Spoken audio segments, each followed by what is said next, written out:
Mr. Rickard, Mr. Boyd, Mr. Chairman, colleagues from the Legislative Assembly, Ed Corman, the local member of Parliament who is here and has worked so hard on the project, visitors from outside of our province and indeed from outside of Canada, ladies and gentlemen, it's really a great pleasure to be here with you this morning. I know there have been some events in Regina yesterday. I think there were some events last week, frankly, right here on site related to the commissioning. I think last week it was about 34 degrees, and we've turned the plant on, and immediately global warming has changed. And you'll see a bit of a difference here today, provided what he could make.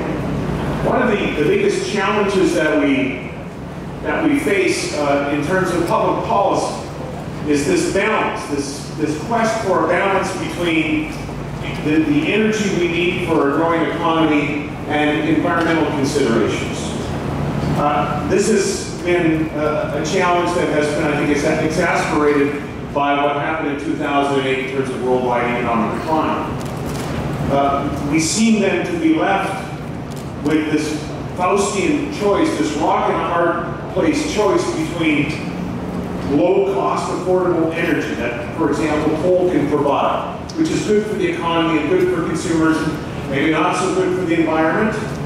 That choice contrasted against higher-cost forms of energy that maybe aren't quite as good for the economy and aren't as good for consumers, but are better for the environment. But this has been the choice that we've had until today, I would say.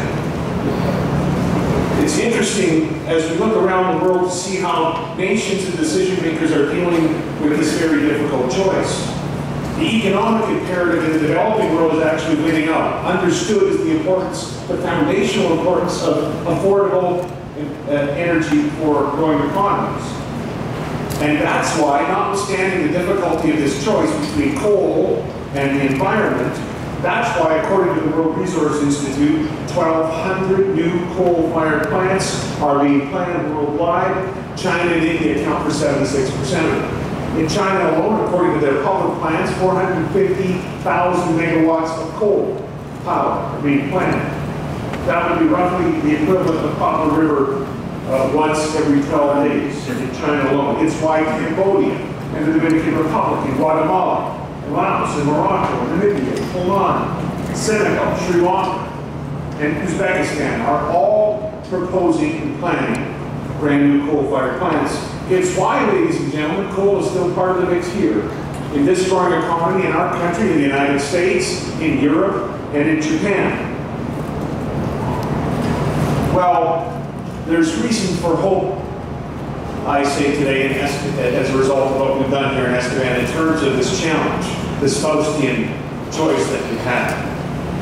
For today, the message from this particular plant, Battery Dam 3 in southeast Saskatchewan, from the nation of Canada, the message is that maybe there's more choice after all.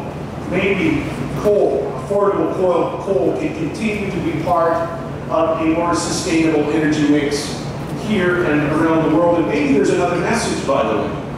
Maybe we can examine carefully the efficacy of things like carbon taxes, where the proceeds of those taxes don't go to technology like we see here, but rather to the general revenue funds of governments. They're not really about the environment then, are they? They're about taxes. Maybe this project here allows decision makers to analyze the effectiveness of contrived carbon markets that basically move carbon around and heavy emitters pay, and that again drives price pressure down on the economy and consumers and may not actually deal with the problem. Maybe what we've done here in southeast Saskatchewan, what you have done, sends a message that we should focus on technological solutions, that we should invest in this kind of technology. That's the solution environmentally that we seek to avoid that very impossible choice between coal and the environment.